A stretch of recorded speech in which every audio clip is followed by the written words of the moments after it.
الواحی من کل شیء۔ آج ہمارا موضوع ہے کہ اللہ تبارک و تعالیٰ کی طرف سے نازل شدہ جو کتابیں ہیں آسمانی کتابوں پر ایمان، اس سے متعلق بنیادی اور اہم باتیں آپ کے سامنے لانے کی کوشش کی جائے گی۔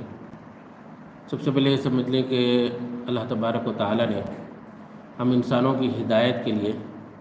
جیسے اللہ نے ہماری جسمانی غذا کا انتظام کیا ہے، ایسے ہی اللہ رب العزت نے ہمارے لیے روحانی غذا کا بھی انتظام کیا ہے۔ اور وہ جو ہے روح کی جو غذا ہے وہ اللہ تبارک و تعالیٰ کی طرف سے نازل شدہ وحی ہے، جس میں اللہ رب العزت نے ہماری ہدایت اور رہنمائی کے لیے اپنی طرف سے کتابوں کو نازل فرمایا۔ اس لیے ہم دیکھتے ہیں کہ جو وحی اللہ تبارک و تعالیٰ کی طرف سے آئی ہے، اس سے متعلق قرآن پاک میں اللہ تبارک و تعالیٰ نے فرمایا ہے وَكَتَبْنَا لَهُ فِي الْأَلْوَاحِ مِنْ كُلِّ شَيْءٍ مَوْعِظَةً وَتَفْصِيلًا لِكُلِّ شَيْءٍ، کہ اللہ تبارک و تعالیٰ نے فرمایا کہ اور کبھی فرشتوں کے ذریعے اللہ تبارک و تعالیٰ نے پیغمبروں تک اللہ کی ہدایت اور حکم کو بھیجا ہے، اور اللہ تبارک و تعالیٰ کی طرف سے جو ہے انبیاء کو اپنے الفاظ بیان فرمایا گیا، جو ہے ان کو لکھ لیا جاتا تھا بعد میں۔ ایسے ہی آسمانی کتابوں میں تورات ہے، انجیل ہے، زبور ہے وغیرہ جو ہے اللہ تبارک و تعالیٰ نے انسانیت کی ہدایت کے لیے بھیجا ہے جی۔ اور کبھی نبی پر کلام کا صرف مفہوم جو ہے آ جاتا تھا، بلکہ اس کے الفاظ بھی اتارے جاتے ہیں، جیسے اللہ تبارک و تعالیٰ نے انبیاء کرام کو جو ہدایت اور رہنمائی اللہ نے فرمائی ہے، اس میں کبھی نبی پر کلام صرف مفہوم نہیں بلکہ جو ہے اس کے الفاظ بھی اتارے جاتے تھے۔ رسول اللہ صلی اللہ علیہ وسلم پر قرآن مجید اسی طرح نازل کیا گیا کہ اللہ تبارک و تعالیٰ کی طرف سے الفاظ اور مفہوم دونوں جو ہے آئے ہیں۔ اب اس سلسلے میں جو ہے ہم دیکھتے ہیں مسلمان ہونے کے لیے کیا شرط ہے کہ تمام آسمانی کتابوں پر ایمان لایا جائے، کہ اللہ تبارک و تعالیٰ نے اپنے پیغمبروں پر جتنی آسمانی کتابیں نازل فرمائی ہے ان تمام پر ہم ایمان لاتے ہیں، ان میں سے کسی ایک کا بھی انکار نہیں کرتے۔ جسے قرآن پاک میں اللہ تبارک و تعالیٰ نے سورہ بقرہ میں فرمایا الذین یؤمنون بالغیب الذین یؤمنون بما انزل الیک وما انزل من قبلک، کہ جو ہے وہ ایمان لاتے ہیں جو کچھ آپ کی طرف نازل کیا، بما انزل الیک آپ کی طرف نازل کیا گیا، اور جو آپ سے پہلے نازل کیا گیا اس پر بھی ایمان لاتے ہیں۔ یہ جو ہے ہمارے لیے ایک مومن ہونے کے لیے ضروری اور شرط ہے کہ تمام آسمانی کتابوں پر ایمان لایا جائے، ان میں سے کسی ایک کا بھی انکار نہ کیا جائے۔ اسی طریقے سے قرآن پاک میں اللہ تبارک و تعالیٰ نے الہامی کتابوں سے متعلق فرمایا قولوا آمنا باللہ وما انزل الینا وما انزل الی ابراہیم واسماعیل واسحاق ویعقوب والاسباط وما اوتی موسیٰ وعیسیٰ وما اوتی النبیون من ربہم لا نفرق بین احد منہم ونحن لہ مسلمون۔ یہ جو ہے فرمایا کہ قولوا آمنا، کہو کہ ہم ایمان لائے، کیا کس پر؟ باللہ اللہ پر، وما انزل الینا اور جو کچھ نازل کیا گیا ہماری طرف، وما انزل الی ابراہیم و اسماعیل، اب جو ہے جو کچھ اللہ تبارک و تعالیٰ نے نازل فرمایا حضرت ابراہیم علیہ السلام کی طرف، حضرت اسماعیل علیہ السلام کی طرف، حضرت اسحاق علیہ السلام کی طرف، تو یہ جو فرمایا گیا قرآن میں جن میں پہلی آسمانی کتابوں کا نام لیا گیا ہے ان پر جو ہے بالتعیین ہم ایمان لاتے ہیں، کہ جن آسمانی کتابوں کا قرآن میں ذکر ہے ان کو ہم جو ہے بالتعین یہ جو ہے نام کے ساتھ ہم ایمان لاتے ہیں، اور ان کا جن کا ذکر قرآن پاک میں نہیں ہے ان کو ہم جو ہے اجمالی طور پر مانتے ہیں۔ اللہ تبارک و تعالیٰ نے جتنے پیغمبروں کی طرف جو بھی کتابیں نازل فرمائی ہیں ان سب پر ایمان لاتے ہیں۔ اب اس میں جو ہے جو کتابیں ہیں وہ قرآن پاک میں جو ہے 4 ذکر کی گئی ہے، قرآن، تورات ہے، زبور ہے، انجیل ہے اور خود قرآن پاک ہے۔ اس کے علاوہ صحیفے اللہ تبارک و تعالیٰ نے نازل فرمائے ہیں، جیسے حضرت ابراہیم علیہ السلام پر جو ہے صحیفے اللہ نے نازل فرمائے ہیں، جیسے حضرت موسیٰ علیہ السلام پر ذکر جو ہے نازل فرمائے ہیں۔ قرآن پاک میں اللہ تبارک و تعالیٰ نے اس کا ذکر فرمایا ہے کہ ان ھذا لفی الصحف الاولیٰ صحف ابراہیم و موسیٰ، کہ اللہ تبارک و تعالیٰ نے جو ہے حضرت ابراہیم اور حضرت موسیٰ علیہ السلام پر اپنے صحیفے نازل فرمائے جی۔ کتابوں میں تورات ہے جو حضرت موسیٰ علیہ السلام پر نازل کی گئی ہے، جس کو جو ہے قرآن پاک میں اللہ تبارک و تعالیٰ نے ذکر فرمایا قل من انزل الکتاب الذی جاء بہ موسیٰ، کہ اسی طریقے سے جو ہے بعض جو ہے دوسری آیات میں صراحت موجود ہے تورات کی، انا انزلنا التوراۃ فیہا ھدی ونور، کہ ہم نے اللہ تبارک و تعالیٰ فرما رہے ہیں ہم نے جو ہے تورات کو نازل فرمایا، اس میں ہدایت اور نور ہے۔ اسی طریقے سے حضرت داؤد علیہ السلام کو اللہ تبارک و تعالیٰ نے زبور عطا فرمائی ہے، وآتینا داؤد زبورا کہا گیا ہے کہ ہم نے جو ہے حضرت داؤد علیہ السلام کو زبور عطا فرمائی ہے۔ حضرت عیسیٰ علیہ السلام کو اللہ تبارک و تعالیٰ نے انجیل عطا فرمائی، جیسے قرآن پاک میں سورہ مائدہ میں اللہ تبارک و تعالیٰ نے فرمایا وَقَفَّيْنَا عَلَىٰ آثَارِهِمْ بِعِيسَى ابْنَ مَرْيَمَ مُصَدِّقًا لِمَا بَيْنَ يَدَيْهِ۔ تو یہ جو ہے فرمایا گیا کہ حضرت عیسیٰ علیہ السلام کو اللہ تبارک و تعالیٰ نے انجیل نازل عطا فرمائی ہے۔ اس طریقے سے اللہ تبارک و تعالیٰ نے جتنے پیغمبروں پر جو کتابیں نازل فرمائی ہے اور جن کا نام قرآن میں ذکر ہے تو ان کے نام کے ساتھ، اور جن کا نام قرآن پاک میں ذکر نہیں ہے ان کو ہم جو ہے اجمالی طور پر ہم ان پر ایمان لاتے ہیں۔ جیسے خاتم النبیین سیدنا محمد رسول اللہ صلی اللہ علیہ وسلم پر اللہ تبارک و تعالیٰ نے قرآن پاک کو نازل فرمایا، تو قرآن پاک کو ہم جو مانتے ہیں کہ گزشتہ کتابیں لفظی اور معنوی تحریف ہو گئی ہیں، لیکن اللہ تبارک و تعالیٰ نے اپنے قرآن پاک سے متعلق یہ اعلان فرمایا انا نحن نزلنا الذکر وانا لہ لحافظون، ہم ہی نے قرآن کو نازل کیا ہے اور ہم ہی اس کی حفاظت کرنے والے ہیں۔ تو جو پچھلی کتابیں ہیں ان پر ہم ایمان لاتے ہیں اس اعتبار سے کہ انبیاء کرام پر اللہ تبارک و تعالیٰ نے وہ نازل فرمائی ہے، جس وقت وہ نازل ہوئی تھی اس وقت جو کیفیت کے ساتھ اللہ تعالیٰ نے نازل فرمایا تو اس طریقے سے ہم اس پر ایمان لاتے ہیں، لیکن آج وہ محفوظ نہیں ہے، آج اس کی شکل جو ہے اس میں تحریف ہو گئی ہے، تبدیلی ہو گئی ہے، بہت سی چیزیں بدل دی گئی ہے، تو ہم اس کو اس اعتبار سے نہیں مانتے جو آج کی شکل میں ہے، بلکہ اللہ تبارک و تعالیٰ نے جس وقت انبیاء کرام پر وہ جو ہے کلام نازل فرمایا، کتابیں نازل فرمائی تھی، جیسے نازل فرمائی تھی ویسے ہم ان پر ایمان لاتے ہیں۔ آج ان میں بہت سی تبدیلیاں ہو گئی، لیکن قرآن پاک ایسی چیز ہے جس میں اللہ تبارک و تعالیٰ نے اس کو تحریف سے محفوظ کر رکھا ہے، جس کے بارے میں قرآن کے متعلق ہمارا عقیدہ کیا ہونا چاہیے یہ ذہن میں ہو کہ قرآن مجید اللہ کا کلام ہے۔ قرآن مجید کیا ہے؟ اللہ کا کلام ہے، جس کے الفاظ محمد الرسول اللہ صلی اللہ علیہ وسلم پر نازل کیے گئے، جو عربی زبان میں ہے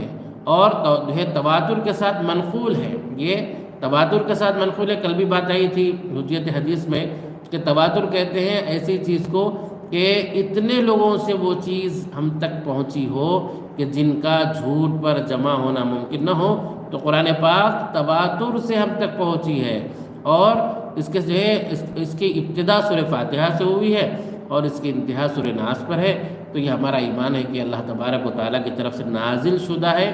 اور یہ کسی بشر کا کلام نہیں ہے، یہ اللہ کا، ہمارے رب، ہمارے خالق، ہمارے مالک کا کلام ہے۔ جیسے آسمانی کتابوں پر ایمان لانا ضروری ہے، اسی طرح ان کی توہین یا ان کا کفر بھی، ان کا انکار کرنا بھی جو ہے کفر ہو جاتا ہے۔ ان کا جو ہے جیسے ان کی توقیر کرنا ہے، ان پر ایمان لانا ہے، ان کی عزت و احترام کرنا ہے، ایسے ہی ان کے جو ہے ان کے اللہ کی طرف سے منزل ہونا یہ ماننا ضروری ہے۔ اگر کوئی انکار کرتا ہے کسی کتاب کا تو پھر وہ مسلمان باقی نہیں رہتا۔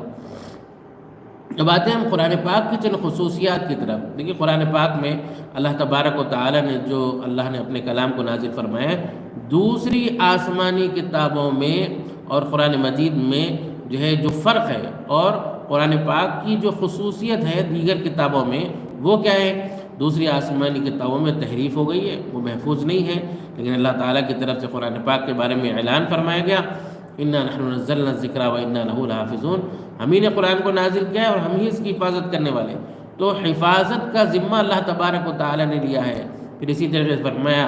لا یأتیہ الباطل من بین یدیہ ولا من خلفہ تنزیل من حکیم حمید، کہ جو ہے یہ اللہ تبارک و تعالیٰ کی طرف سے جو ہے جو نازل کیا گیا ہے اس میں کسی قسم کی کوئی تبدیلی کی کوئی گنجائش نہیں ہے۔ اس لیے قرآن مجید پر ایمان لانے میں یہ بات شامل ہے کہ حضرت عثمان رضی اللہ عنہ نے جو مصحف قرآن کا جو ہے قرآن کو جو کتابت کرائی تھی اور آج مسلمانوں کے ہاتھوں میں ہے، وہی قرآن ہے جس میں کسی قسم کی کوئی تبدیلی کی کوئی گنجائش نہیں ہے، اور ان میں نہ کوئی کمی کی گئی ہے نہ کوئی زیادتی کی گئی ہے۔ یہ ہمارا ایمان ہے کہ قرآن پاک اللہ کا وہ کلام جو سیدنا محمد الرسول اللہ صلی اللہ علیہ وسلم پر نازل ہوا، جس کو صحابہ کرام رضوان اللہ علیہم اجمعین نے اللہ کے نبی صلی اللہ علیہ وسلم سے لیا، اور اس کو محفوظ کیا اور اس کو مصحف کی شکل دی اور وہ ہم تک آج پہنچا ہے۔ تو اس میں کسی قسم کی کوئی تبدیلی نہیں ہے۔ آپ غور کریں کہ دنیا کے جتنے خطے ہوں، دنیا کا کوئی بھی جزیرہ ہو، دنیا کا کوئی بھی کونا ہو، آپ دیکھیں قرآن وہی ہے، ہر ایک کے پاس وہی ہے۔ اس کی خصوصیت اور شان یہ ہے کہ اللہ تبارک و تعالیٰ نے سیدنا محمد رسول اللہ صلی اللہ علیہ وسلم پر جو نازل فرمایا قرآن، آج اس کی جو ہے شان یہ سمجھیے کہ اگر جو ہے خانہ کعبہ کا جو ہے امام، حرم کعبہ کا امام اگر قرآن پاک پڑھتا ہے اور وہ کہیں سے غلط ہی کر دے، تو دنیا کا جو ایک معمولی کوئی کونے کا بچہ اگر وہاں پہنچتا ہے تو وہ جو ہے اس کی غلطی کا جو ہے اس کو لقمہ دے سکتا ہے۔ تو معلوم ہوا کہ قرآن پاک میں کسی قسم کی کوئی تبدیلی ممکن نہیں ہے۔ یہ اللہ کا کلام وہ ہے جو محفوظ ہے، اس میں کسی قسم کوئی تبدیلی نہیں کی جا سکتی۔ دوسری خصوصیت کیا ہے قرآن پاک کی، اس کو سمجھیے۔ دوسری خصوصیت یہ ہے کہ اہل سنہ والجماعہ کے نزدیک چونکہ قرآن براہ راست اللہ کا کلام ہے، اور اس لیے کہ یہ قدیم ہے، مخلوق نہیں ہے، ازل سے ہے اور ابد تک رہے گا۔ جو چیز مخلوق ہوتی ہے نا وہ پہلے موجود نہیں ہوتی ہے، اور چونکہ جو ہے اللہ تبارک و تعالیٰ کا کلام ہے، پھر وجود میں جو ہے یعنی ایک چیز اگر مخلوق ہوگی تو کیا ہوگا؟ مخلوق ہوگی تو جو ہے پہلے موجود نہیں ہوگی، وہ اللہ تعالیٰ نے اسے بنایا ہوگا، جو ہے اس طریقے سے عقیدہ ہوگا۔ لیکن چونکہ قرآن پاک اللہ کا کلام ہے، اللہ کی صفت ہے اور وہ پہلے موجود نہیں ہوتی ہے، یعنی جو ہے یہ سمجھنا کہ جو ہے اللہ تبارک و تعالیٰ کا جب کلام ہے تو معلوم ہونا چاہیے وہ پہلے سے موجود ہے، یعنی اللہ تبارک و تعالیٰ نے اللہ تبارک و تعالیٰ کا جو ہے کلام ہونے کے نتیجے میں کیونکہ وہ اللہ کی صفت ہے، تو یہ سمجھے کہ اللہ تبارک و تعالیٰ کا کلام اللہ کی صفت ہے، اور اللہ تعالیٰ کی شان یہ ہے کہ اس کو صفات قدیم جو حاصل ہے، اس لیے قرآن مجید بھی قدیم ہے۔ لیکن اس سے مراد کلام نفسی ہے۔ اب سمجھیے کہ کلام نفسی کسے کہتے ہیں؟ کلام نفسی ایک ہے کہ میں اب بات کر رہا ہوں، یعنی اس کو مثال تو جو ہے پوری مکمل طور پر ہم ویسے نہیں دے سکتے جو کہ حقیقی ہے، لیکن بات سمجھنے کے لیے اس کو جو ہے ہم قریب سے قریب تک کرتے ہیں۔ وہ کہیں کہ ایک بات میں مثال کے طور میں بات کر رہا ہوں، تو میں بات کرنے کے وقت جو الفاظ کا انتخاب کرتا ہوں وہ پہلے میرے ذہن میں آتے ہیں، پھر ذہن میں آنے کے بعد کیا ہوتا ہے، اس کو میں الفاظ کے معنی میں پروتا ہوں، اور وہ جو ہے الفاظ کے معنی میں پرو کر میں جو ہے آپ کے سامنے بیان کر رہا ہوں۔ تو جو میرے ذہن میں وہ الفاظ آ رہے ہیں وہ جو ہے اصل کلام نفسی ہوتا ہے۔ جو الفاظ میں بول رہا ہوں یا اس کو لکھ دیا جائے کتاب پر تو وہ کلام نفسی نہیں ہوتا ہے۔ اب جیسے قرآن پاک ہے تو قرآن پاک کا جو ہے مصحف ہے ہمارے پاس، تو مصحف لکھا ہوا ہے، اور جب لکھا ہوا ہے تو وہ جو لکھے ہوئے الفاظ ہیں وہ مخلوق نہیں ہے، یعنی اللہ تبارک و تعالیٰ کا کلام نفسی۔ اب وہ کیسا ہے، اس کی کیفیت کیا ہے، وہ اللہ تبارک و تعالیٰ بہتر جانتا ہے، کیونکہ ہم جو ہے وہ صفات جو متشابہات میں سے ہیں، ہم نے جب جو ہے اللہ تبارک و تعالیٰ کی صفات کو سنا اور پڑھا تو اس وقت یہ بات آئی تھی کہ صفات متشابہات سے متعلق متقدمین کا یہ طرز رہا ہے کہ اس کے بارے میں تفویض کے قائل ہیں کہ وہ چیز جو اللہ تبارک و تعالیٰ سے متعلق ہے صفات، اس کو اللہ بہتر جانتا ہے وہ کیا کیفیت ہے، ہاں معنی معلوم ہے ہم کو، لیکن کیفیت اللہ تبارک و تعالیٰ زیادہ جانتا ہے۔ تو یہاں پر جو کلام اللہ کے بارے میں ہم کہہ رہے ہیں کہ کلام اللہ کی مخلوق نہیں ہے بلکہ اللہ کی صفت ہے، تو وہ صفت کیا ہے، وہ کون سی صفت ہے، وہ جو کلام نفسی ہے، یعنی اللہ تبارک و تعالیٰ بہتر جانتا ہے۔ باقی جو الفاظ قرآن میں لکھے ہوئے ہیں کہ ہم اس کو پڑھتے ہیں تو یہ جو ہے وہ جو ہے اللہ کی صفت نہیں ہے۔ پھر آگے ہم دیکھتے ہیں کہ اللہ تبارک و تعالیٰ کے جو ہے قرآن پاک سے متعلق ایک بنیادی بات، یعنی دیگر کتابوں میں، صحیفوں میں، یعنی دیگر کتابوں میں اور قرآن پاک میں جو خصوصیت ہے وہ کیا ہے کہ اللہ تعالیٰ کی طرف سے بعض احکام ہر نبی کے ذریعے دیے گئے، جیسے توحید ہے، رسالت ہے، آخرت ہے، یہ وہ چیزیں ہیں جو ہر نبی لے کر آئے ہیں، اور اسے کیا کہتے ہیں، دین کہا جاتا ہے۔ جیسے قرآن پاک میں اللہ تبارک و تعالیٰ نے سورہ شورى کی آیت نمبر 13 میں فرمایا شرع لکم من الدین ما وصى به نوح والذین اوحینا الیک وما وصینا، کہ فرمایا کہ جو دین اللہ تبارک و تعالیٰ کی طرف سے جو ہے متعین کیا گیا وہ کیا ہے، وہ ہر نبی کو اللہ تبارک و تعالیٰ نے دیا ہے۔ حضرت آدم سے لے کر ہمارے آقا سیدنا محمد الرسول اللہ صلی اللہ علیہ وسلم تک جتنے پیغمبر آئے ہیں ان سب کا دین ایک رہا ہے، یعنی وہ ایک اللہ کی عبادت کی طرف بلاتے تھے، وہ رسولوں پر ایمان کی بات کرتے تھے، وہ آخرت پر ایمان لانے کی بات کرتے تھے، وہ شرک کو جو ہے ہرگز جائز نہیں کہتے تھے۔ یہ بنیاد ہے جسے جو ہے دین کہا جاتا ہے، لیکن شریعتیں کیا ہے؟ شریعتیں تبدیل ہوئی ہیں، جسے قرآن پاک میں اللہ تبارک و تعالیٰ نے فرمایا سورہ مائدہ میں کہ لِكُلٍّ جَعَلْنَا مِنْكُمْ شِرْعًا وَمِنْهَاجًا، کہ ہر قوم کے لیے اللہ تبارک و تعالیٰ نے جو ہے شریعت وہ الگ رکھی ہے، یعنی جو ہے حضرت ابراہیم علیہ السلام پر جو شریعت آئی تھی وہ الگ تھی، حضرت نوح پر جو آئی تھی وہ الگ تھی، حضرت موسیٰ علیہ السلام پر جو نازل ہوئی وہ الگ تھی۔ شریعتوں میں تبدیلی ہوتی رہی، وقت اور حالات کے اعتبار سے شریعتوں میں تبدیلی ہوئی ہے، لیکن دین سب کا ایک رہا ہے۔ ان احکامات کو شریعت کہتے ہیں۔ بعض انبیاء کتاب کے ساتھ ساتھ نئی شریعت بھی لے کے آتے تھے، جیسے کہ حضرت موسیٰ علیہ السلام ہے، رسول اللہ صلی اللہ علیہ وسلم ہے، اور بعض کتابیں کو بعض جو ہے انبیاء کرام کو کتابیں دی گئی لیکن نئی شریعت نہیں دی گئی ہے۔ جیسے بیشتر انبیاء بنی اسرائیل میں ایسے گزرے ہیں جو رسول اللہ صلی اللہ علیہ وسلم کے ذریعے جو شریعت آئی ہے اس کے اندر سارے احکامات بیان کیے، یعنی پہلے جو انبیاء کرام آتے تھے ان میں بعض وہ تھے جن کو نئی کتاب دی جاتی تھی اور لیکن نئی شریعت نہیں دی گئی، لیکن بعض کو نئی شریعت دی گئی ہے۔ ہمارے آقا سیدنا محمد رسول اللہ صلی اللہ علیہ وسلم کو اللہ تبارک و تعالی نے نئی کتاب بھی دی ہے، نئی شریعت بھی دی ہے، اور رسول اللہ صلی اللہ علیہ وسلم کو جتنی پچھلی کتابوں میں جو بنیادی باتیں تھیں وہ ساری کی ساری قرآن پاک میں موجود ہے، اور اللہ تبارک و تعالی نے ان تمام کے بنیادی احکامات کو بیان کیا۔ یعنی تمام انبیاء کرام کا پیغام کیا تھا؟ ایک اللہ کی عبادت کرنا، رسولوں پر ایمان لانا، آخرت پر ایمان لانا، اللہ تعالیٰ کے ساتھ کسی کو شریک نہیں ٹھہرانا، اللہ نے جن چیزوں کو حلال کہا ہے وہ ان کو حلال ماننا، جن چیزوں کو اللہ تعالیٰ نے حرام کیا ان کو حرام ماننا۔ تو یہ ہے بنیادی بات جو ہے اللہ تبارک و تعالیٰ نے قرآن مجید میں رکھی ہے۔ قرآن مجید کو پوری انسانیت کے لیے نازل کیا گیا ہے، ان لوگوں کے لیے بھی جو اس وقت موجود تھے اور وہ جو قیامت تک آنے والے ہیں ان تمام کے لیے اللہ تبارک و تعالیٰ نے قرآن پاک کو نازل فرمایا ہے۔ اس بارے میں سمجھیے وَأُوحِيَ إِلَيَّ هَذَا الْقُرْآنُ لِأُنذِرَكُم بِهِ وَمَن بَلَغَ، کہ وہ جو موجود تھے ان کے لیے بھی اللہ تبارک و تعالیٰ نے قرآن پاک کو نازل فرمایا، اور جو موجود نہیں ہیں ان کے لیے بھی اللہ تبارک و تعالیٰ نے قرآن پاک کو نازل فرمایا۔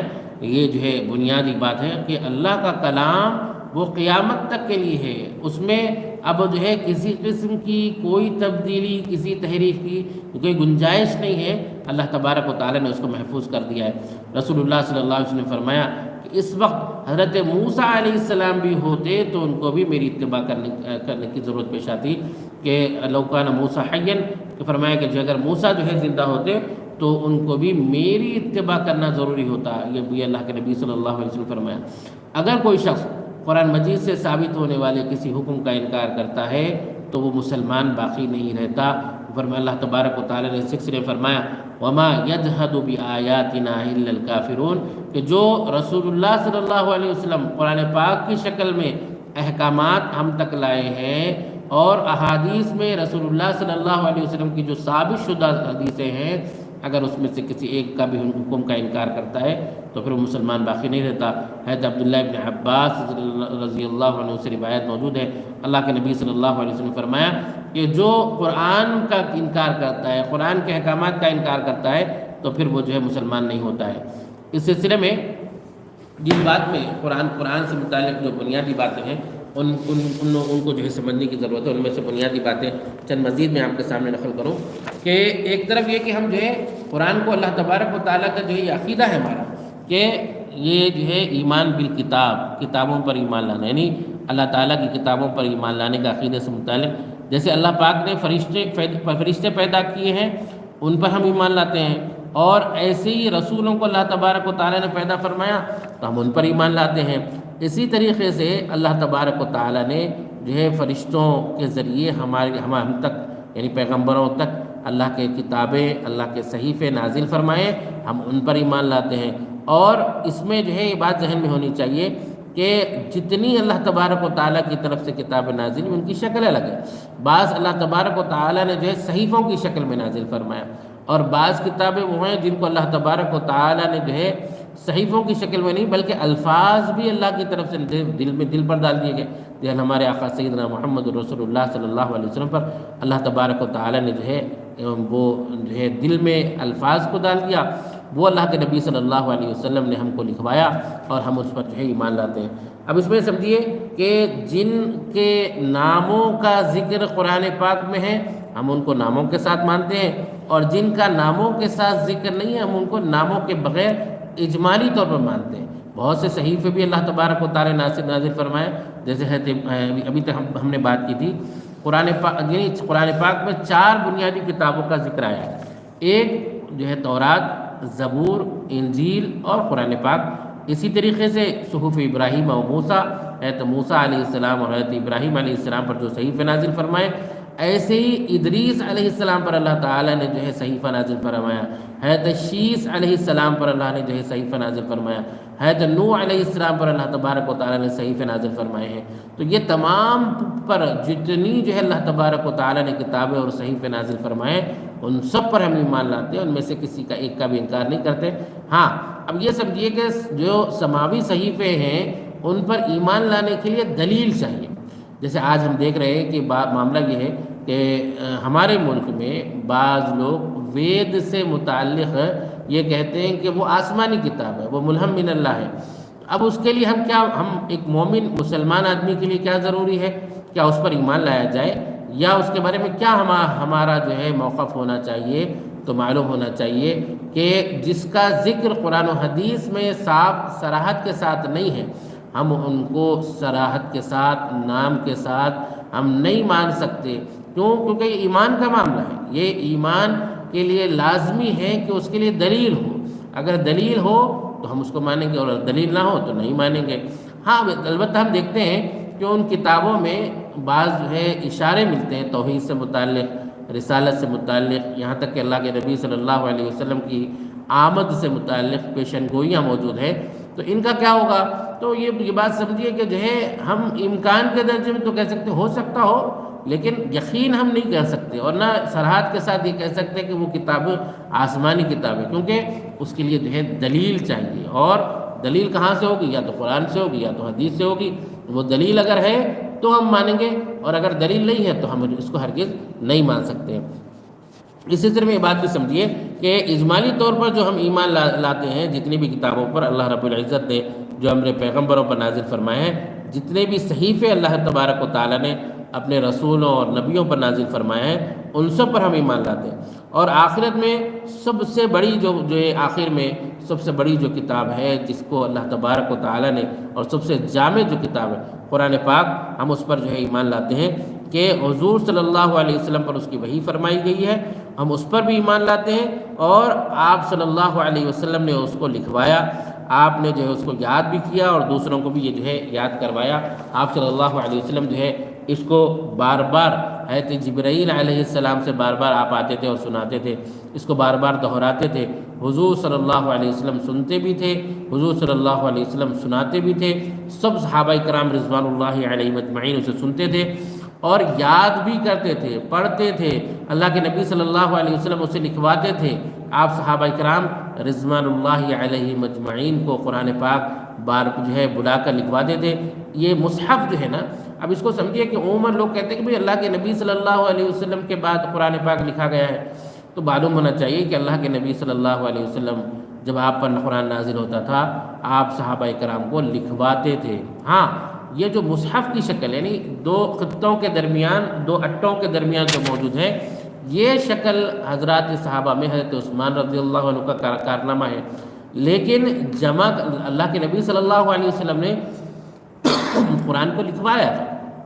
اسی لیے کاتب وحی جو ہے صحابہ کرام رضوان اللہ علیہ اجمعین موجود تھے۔ اللہ کے نبی صلی اللہ علیہ وسلم پر جب اللہ تعالیٰ یہ نازل فرماتے تھے، آپ صلی اللہ علیہ وسلم اس کو لکھاتے تھے۔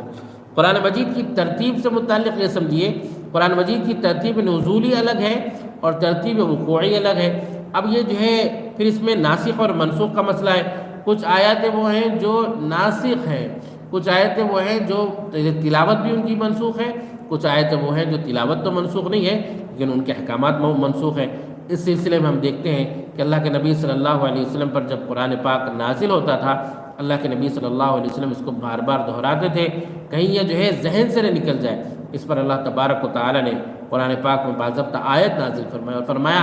ان علینا جمعہ و قرآن، کہ ہمارا کام ہے کہ جو ہے کہ جب قرآن نازل ہوتا رہے تو آپ اسے غور سے سنیے، اس کو محفوظ کرنا اور اس کو جو ہے آگے پہنچانا یہ ہماری ذمہ داری ہے۔ پھر آپ اس کو جو ہے پڑھوانا، پھر بیان کروانا، تلاوت کروانا بھی آپ جو ہے آپ نے اللہ تبارک و تعالیٰ نے فرمایا کہ ہماری ذمہ داری ہے۔ اس سلسلے میں سمجھیے کہ اللہ کے کلام کی کیفیت کیا ہے، کہ جیسے بھی میں نے بات کی تھی کہ وَإِنَّ الْقُرْآنَ كَلَامُ اللَّهِ تَعَالَى مِنْهُ بَدَأَ بِلَا كَيْفِيَةٍ أَوَّلًا، کہ اس کی کیفیت کیا ہے یہ ہم کو معلوم نہیں ہے، کیونکہ یعنی قرآن پاک اللہ کا کلام فرماتے ہیں لیکن اس کی کیفیت ہمیں علم نہیں، کیوں؟ کیونکہ میں نے جیسے بتایا کہ کلام جو ہے وہ اللہ کی صفت ہے، جب کلام اللہ کی صفت ہے، قرآن اللہ کی صفت ہے، تو کیا آج ہم جو مصحف کی شکل میں قرآن کو لکھ رہے ہیں یہ بھی جو ہے اللہ کی صفت کلام ہے؟ تو یہ بات سمجھیے کہ جو لکھا جاتا ہے یہ اللہ تبارک و تعالیٰ کی صفت کلام نہیں ہے، بلکہ اس کو کہتے ہیں کلام نفسی، اصل میں جو ہے اللہ تبارک و تعالیٰ کی صفت ہے۔ اب کلام نفسی کیا ہے؟ جیسے میں نے بتایا کہ ایک شخص جو ہے،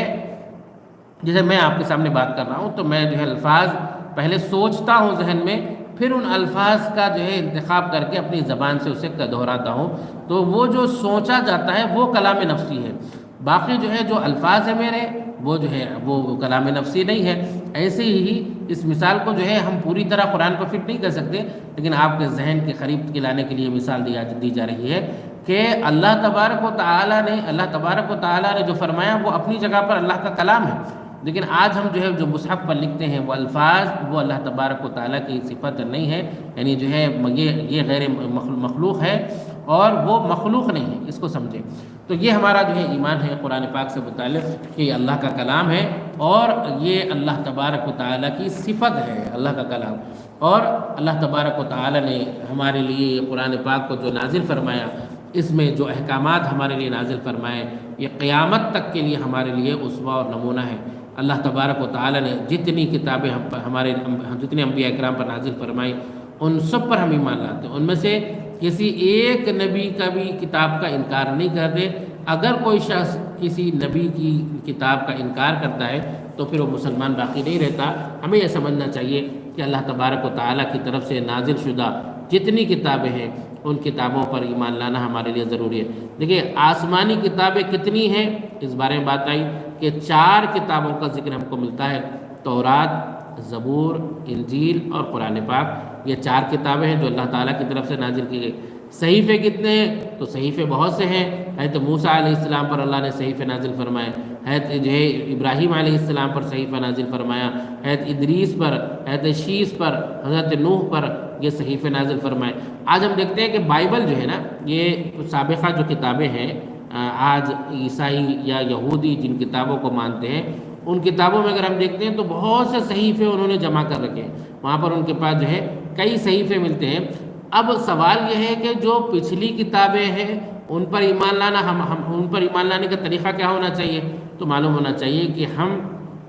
وہ کتابیں جن کا نام قرآن پاک میں ذکر ہے ان کو نام کے ساتھ مانتے ہیں، اور جن کا نام قرآن پاک میں ذکر نہیں ہے ہم ان کو اجمالی طور پر مانتے ہیں۔ دوسری بات، کیا وہ صحیفے وہ کتابیں جو اللہ تبارک و تعالیٰ نے پیغمبروں پر نازل فرمائی تھی ان کو آج جو شکل میں اس کو ویسے ہی مانیں یا کیسے مانیں؟ تو یہ بات ذہن میں ہونی چاہیے کہ اللہ تبارک و تعالیٰ نے پیغمبروں پر جو کتابیں نازل فرمائی تھی وہ اس وقت جو جیسی اللہ نے نازل فرمائی تھی ویسے اس پر ایمان لاتے ہیں۔ آج جو شکل موجود ہے، چاہے تورات ہو، چاہے زبور ہو، چاہے انجیل ہو، وہ جو ہے بہت سے اس میں تحریف ہو چکی ہے، تبدیلی ہو چکی ہے، اور وہ جو ہے تبدیلی کے ساتھ آج موجود ہے، تو ہم ان کو آج کی شکل جو ہے ویسا نہیں مانتے، بلکہ جیسے اللہ تبارک و تعالیٰ نے انبیاء کرام پر جس وقت وہ نازل فرمائی تھی اس کو ہم ویسے مانتے ہیں۔ اب آپ غور کریں کہ جب ان کو ویسے مانتے ہیں تو پھر ان کی تعلیمات جو تبدیل ہو گئی ہے، تحریف ہو گئی ہے ان کی، اور ہمارے قرآن پاک کی جو خصوصیت ہے وہ یہ کہ اللہ تبارک و تعالیٰ نے فرمایا کہ پچھلی کتابوں کی جو کتابوں سے متعلق اللہ تبارک و تعالیٰ نے ذمہ داری نہیں لی تھی، لیکن قرآن پاک یہ اللہ کا کلام وہ ہے جس کے بارے میں اللہ تبارک و تعالیٰ نے صاف اعلان فرمایا، اِنَّا نَحْنُ نَزَّلْنَا الذِّكْرَ وَإِنَّا لَهُ لَحَافِظُونَ، ہم ہی نے قرآن کو نازل کیا ہے اور ہم ہی اس کی حفاظت کرنے والے ہیں۔ اب قرآن جب محفوظ ہے تو اس کا کوئی ایک حکم، کوئی ایک آیت اگر کوئی انکار کرتا ہے تو مسلمان باقی نہیں رہتا۔ قرآن پاک جو اللہ تبارک و تعالیٰ کی طرف سے نازل شدہ ہے، اس کو جو اللہ تعالیٰ نے سیدنا محمد الرسول اللہ صلی اللہ علیہ وسلم پر نازل فرمایا تھا، جیسے نازل فرمایا تھا ویسے ہم تک پہنچی، اور قیامت تک کے لیے قرآن ہے تو قیامت تک ویسے پہنچے گی۔ ہم مسلمان ہونے کے ناطے اس پر ویسے ہی ایمان لائیں جیسے موجود ہے، اور جیسے اللہ کے رسول صلی اللہ علیہ وسلم پر اللہ نے نازل فرمایا تھا۔ اس میں کسی قسم کی کوئی تبدیلی، کوئی تحریف نہیں ہوئی ہے۔ اگر کوئی عقیدہ یہ رکھے کہ قرآن پاک میں تحریف ہوئی، تبدیلی ہوئی، تو پھر وہ مسلمان باقی نہیں رہتا، کیونکہ اللہ کا کلام جس کے بارے میں قرآن کہہ رہا ہے کہ ہم نے اس کو محفوظ کر دیا ہے تو وہ محفوظ ہے۔ اور کیا صرف اس کے الفاظ محفوظ ہیں؟ تو معلوم ہونا چاہیے کہ نہ صرف الفاظ بلکہ جو ہے اس کے معانی اور مطالب بھی محفوظ ہے۔ قرآن پاک نے اس کے بارے میں فرمایا کہ ان علینا جمعہ و قرآن، کہ اس کا محفوظ کرنا بھی ہماری ذمہ داری ہے اور اس کا پڑھانا اور اس کا بیان کرنا ہماری ذمہ داری ہے۔ تو قرآن صرف الفاظ محفوظ نہیں ہے بلکہ اس کے معانی اور مطالب بھی محفوظ ہے، جو احادیث کی شکل میں، سنت کی شکل میں اللہ کے نبی صلی اللہ علیہ وسلم کی ہمارے پاس محفوظ ہے، وہ ایسی ہے کہ اللہ تبارک و تعالیٰ نے قیامت تک اس کا ذمہ لیا ہے، اور قیامت تک اس میں کوئی تبدیلی، کوئی تحریف نہیں کر سکتا ہے۔ یہ اللہ کا کلام کی خصوصیت ہے۔ آج ہم دیکھتے ہیں کہ دنیا کے کسی بھی خطے میں لوگ رہنے والے ہوں، وہاں پر وہی قرآن ہے جو ہے اللہ تبارک و تعالیٰ نے نازل فرمایا۔ آپ حافظ قرآن کو دیکھ لیں کہ دنیا کے کسی بھی خطے میں ہو، وہی الفاظ ہیں، وہی حروف ہیں، اور ان میں رتی برابر تبدیلی نہیں ہے، رتی برابر کوئی تحریف نہیں ہے۔ تحریف کی بہت سی کوششیں کی گئی، لیکن وہ کوششوں میں کامیاب نہیں ہوئے ہیں۔ اس بات کو سمجھنے کی ضرورت ہے کہ اللہ تبارک و تعالیٰ نے ہمارے لیے جو قرآن پاک کو نازل فرمایا ہے، وہ اللہ کی طرف سے ایسا انعام ہے، ایسا اکرام ہے کہ وہ جو ہے ہمارے لیے محفوظ کر دیا گیا۔ اب اس میں کسی قسم کی کوئی تبدیلی نہیں ہو سکتی۔ تو یہ قرآن پاک سے متعلق ہمارا ایمان ہے، آسمانی کتابوں سے متعلق ہمارا ایمان ہے۔ اجمالی طور پر جو ہے ہم تمام کو مانتے ہیں، اور تفصیلی طور پر، متعین طور پر ہم ان کتابوں کو، اب جو ہے جیسے بات آ رہی ہے کہ لوگ جو ہے، ہم چونکہ ملک ہندوستان میں رہتے ہیں، یہاں پر بعض لوگ کہتے ہیں کہ بھائی بائبل جو ہے نہیں وید ہے،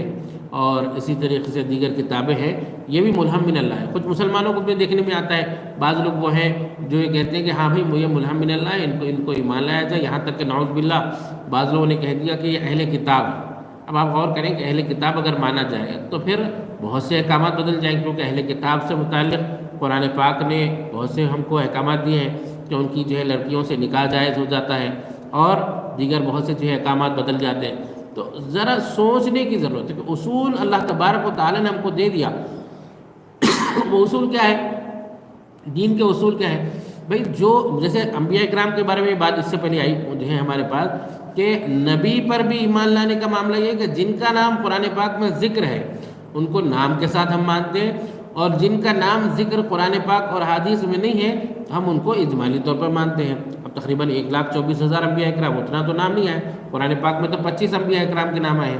ایسے ہی کتابوں سے متعلق کہ جن کا نام قرآن پاک میں ذکر ہے ہم ان کو ناموں کے ساتھ مانتے ہیں، اور جن کا نام قرآن پاک میں ذکر نہیں ہے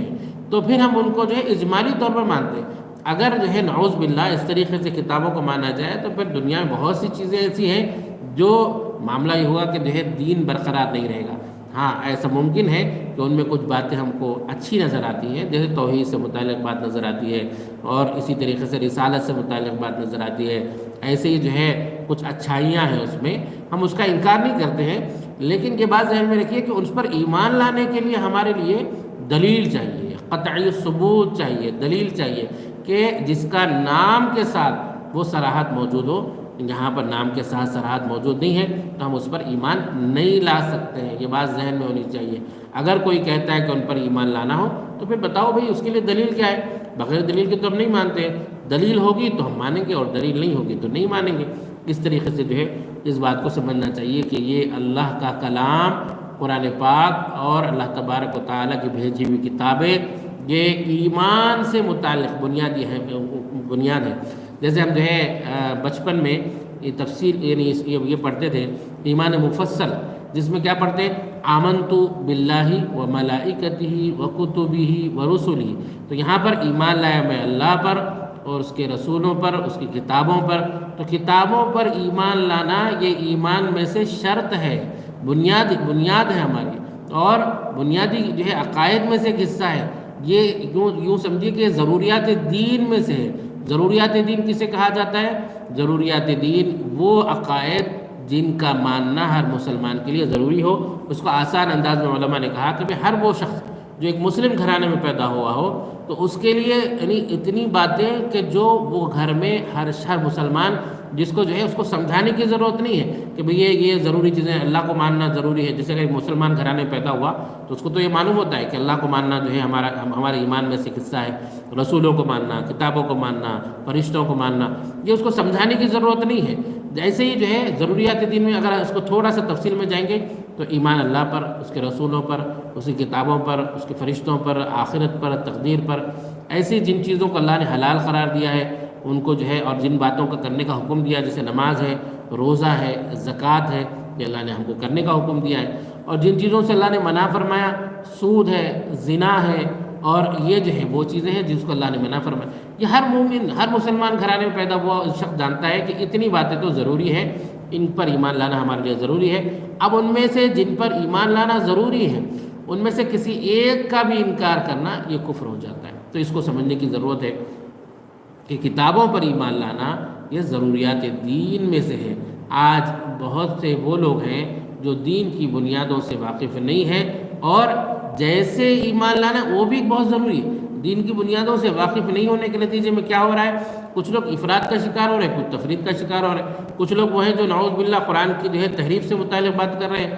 اور کچھ وہ لوگ ہیں جو قرآن پاک کے فہم میں غلطی کرتے ہیں. نہیں، یہ کہتے ہیں کہ حسبنا کتاب اللہ، ہمارے لیے قرآن کافی ہے، ہم کو حدیث کی ضرورت نہیں ہے. تو معلوم ہونا چاہیے کہ قرآن کا ہی حکم ہے کہ احادیث رسول صلی اللہ علیہ وسلم کو جو ہے وہ جانیں اور اس پر ایمان لائیں اور اس پر عمل کریں. کیونکہ قرآن پاک میں اس بارے میں بات آئی ہے، اطیعوا اللہ و اطیعوا الرسول، اللہ کی اطاعت کرو، اس کے رسول کی اطاعت کرو. فرمایا کہ جو ہے ان کنتم تحبون اللہ فاتبعونی یحببکم اللہ، اگر تم چاہتے ہو کہ جو ہے اللہ تبارک، ان کنتم تحبون اللہ، کہ اللہ تم سے محبت کرے تو جو ہے وہ کیا کرو؟ تو اطاعت اللہ کے رسول کی کرو. ایسے فرمایا اللہ تبارک، اللہ کے نبی صلی اللہ علیہ وسلم سے متعلق، ما آتاکم الرسول فخذوہ وما نہاکم عنہ فانتہوا، کہ جو اللہ کے رسول صلی اللہ علیہ وسلم دے اسے لے لو، اور جس سے اللہ کے نبی صلی اللہ علیہ وسلم منع فرما دے اس سے رک جاؤ. تو یہ جو اللہ کے نبی صلی اللہ علیہ وسلم سے متعلق بنیادی بات ہے. اور پھر بعثت کا مقصد قرآن نے بیان فرمایا ہے کہ اللہ تبارک و تعالی نے آپ کو جو ہے کتاب دی ہے، تلاوتی کتاب آپ کا کام ہے، آپ کا کام تزکیہ ہے اور حکمت بتانا ہے. تو تلاوتی کتاب تو قرآن ہم کو سمجھ میں آ رہی ہے، پھر تزکیہ اور حکمت کیا ہے؟ تو اس سلسلے میں کل بات آئی تھی. علماء اکرام اور صحابہ اکرام رضوان اللہ علیہم اجمعین، حضرت عبداللہ ابن عباس رضی اللہ عنہ، حضرت قتادہ، جو ہے اس طریقے سے صحابہ اور تابعین، یہ حکمت کو کہتے ہیں. یہ اللہ کے نبی صلی اللہ علیہ وسلم کی سنت اور احادیث ہے جس کے ذریعے قرآن کی ہم کو تفصیل ملتی. مثال کے طور پہ قرآن پاک میں اللہ تبارک و تعالی نے اقیموا الصلاۃ کہا، نماز کو قائم کرو. اب نماز کیسے قائم کریں اس کی تفصیل اللہ کے نبی صلی اللہ علیہ وسلم کے پاس ملتی ہے. صلوا کما رأیتمونی اصلی، تم نماز کو اس طریقے سے پڑھو جیسے مجھے پڑھتے ہوئے دیکھ رہے ہو. اللہ تبارک و تعالی نے فرمایا کہ جو ہے نماز تم پر جو ہے وقت مقررہ پر فرض ہے. اب نماز کون سے اوقات میں فرض ہے یہ حدیث میں ہم کو ملتا ہے. کتنے وقت میں، کون سے وقت میں کیا، کون سی رکعتیں پڑھنی چاہیے، کتنی رکعتیں پڑھنی چاہیے، فجر میں کیا ہے، ظہر میں کیا ہے، عصر میں کیا ہے، مغرب میں کیا ہے، عشاء میں کیا ہے. یہ ہم کو جو ہے اللہ کے نبی صلی اللہ علیہ وسلم کی سنت اور احادیث میں ملتا ہے. روزہ اس کی تفصیل ہم کو حدیث میں ملتی ہے. ہم کو حج اس کی تفصیل ہم کو حدیث میں ملتی ہے. تو رسول اللہ صلی اللہ علیہ وسلم پر ایمان لانا، قرآن پر ایمان لانا، اور جیسے رسول اللہ صلی اللہ علیہ وسلم نے ہم کو ایمان لانا حکم دیا، اللہ نے حکم دیا، ویسے ایمان لایا جائے. قرآن پاک پر ایمان لانے کا مطلب یہ ہے کہ رسول اللہ صلی اللہ علیہ وسلم پر اللہ تبارک و تعالی نے قرآن پاک کو نازل فرمایا ہے، اور اس کی تفصیل تشریح آپ صلی اللہ علیہ وسلم کی مبارک زندگی میں ہمارے لیے اللہ تبارک و تعالی نے رکھی ہے. یہ اللہ تبارک و تعالی کا فضل ہے کہ اللہ نے ہم کو ایمان جیسی نعمت عطا فرمائی ہے. اس سے متعلق جو ہم کو احساس ہونا چاہیے وہ یہ کہ اللہ نے یہ نعمت ہمیں بن مانگے دی ہے، اس نعمت کی حفاظت ہونی چاہیے. آج فتنوں کا دور ہے، نئے نئے افکار، نئے نئے اشکالات، نئے نئے وسوسے ہمارے اندر ڈالنے کی کوشش کی جا رہی ہے. ایسے میں ہماری ذمہ داری کیا ہے؟ ہم اپنے بھی ایمان کی حفاظت کریں اور اپنے نسلوں، اپنی اولاد کی فکر کریں اولاد کے بارے میں ہم بہت زیادہ جو ہے اس وقت بہرا روی کا شکار ہے۔ بچوں کو جس لیول پر محنت کرنا چاہیے اور جس لیول پر ان کو عقائد سمجھانا چاہیے ہم نہیں کر رہے ہیں، جس کے نتیجے میں ہم نہیں کر رہے ہیں تو وہ جو ہے سوشل میڈیا کے ذریعے، موبائل کے ذریعے، مختلف جو ہے جہتوں سے جن اسکول اور کالج میں پڑھ رہے ہیں وہاں کے ذریعے جو ہے وہ نئے افکار، نئے خیالات، وسوسے لا رہے ہیں، فتنے ان تک پہنچ رہے ہیں اور ان کے ایمان کو برباد کر رہے ہیں۔ اس لیے ہماری ذمہ داری ہے، حدیث میں اللہ کے نبی صلی اللہ علیہ وسلم نے فرمایا کلکم راع وکلکم مسئول عن رعیتہ، کہ تم میں کا ہر شخص جو ذمہ دار ہے وہ اپنے ماتحتوں کے بارے میں سوال کیا جائے گا۔ اس لیے جو ہے اپنی نسل کے ایمان کی حفاظت کے لیے فکر کریں، اپنے گھر میں تعلیم کریں کتاب سے متعلق۔ ہم جو ہے گزشتہ شروعات میں ہم نے جو کتاب جو ہے آپ لوگوں کو دی تھی کہ واٹس ایپ کے ذریعے، اس کتاب کو جو ہے اپنے گھر میں بچوں کو پڑھ کر سنائیں اور تعلیم کریں، یا کم سے کم طالب الاسلام کے جو ہے سوال و جواب جو عقائد سے متعلق ہیں اس کو پڑھ کر سنائیں، تو ان کی ہماری نسلوں کی ایمان کی حفاظت ممکن ہے۔ اللہ تعالیٰ سے دعا ہے کہ اللہ تعالیٰ ہمیں صحیح معنی میں اپنے ایمان کی فکر کرنے کی توفیق عطا فرمائے، ایسے اپنے نسلوں کے ایمان کی فکر کرنے کی توفیق عطا فرمائے، اور جتنا ممکن ہو سکے امت میں عقائد سے متعلق شعور بیدار کرنے کی کوشش کا اللہ تعالیٰ ہمیں توفیق عطا فرمائے۔ وآخر دعوانا الحمدللہ رب العالمین۔ ساتھیوں سے گزارش ہے کہ وقت پر تشریف لائیں، انشاءاللہ کل جو ہے پھر 2 بجے سے کلاس ہوگی، 2 سے 2:40 تک۔ اللہ تعالیٰ سے دعا ہے کہ اللہ تعالیٰ ہماری محنتوں کو، ہماری کوششوں کو قبول فرمائے اور ہمارے لیے ذخیرہ آخرت بنائے۔